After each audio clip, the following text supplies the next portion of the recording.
আল্লাহ আমাকে চিনবে কিভাবে? মানুষ হিসাবে কি আমাকে চিনবে? যে আমি মানুষ হিসাবে জন্ম নিলাম, আল্লাহ আমাকে চিনা ফেললো? যদি এটাই হইতো তাহলে আল্লাহ মানুষকে জানোয়ার কেন বলবেন? উলাইকা কাল আনআম।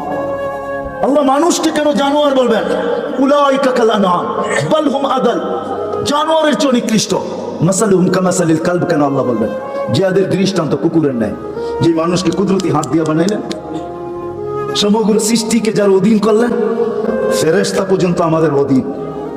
যদি অধীন না হতো তাহলে ওলামা এই কথা কোত্থেকে বলে যে সূরা হাশরের মাগরিবের পরে 3 আয়াত পড়তে দেরি, 70,000 ফেরেশতা ফজর পর্যন্ত তোমার জন্য কাঁদতে দেরি করে না।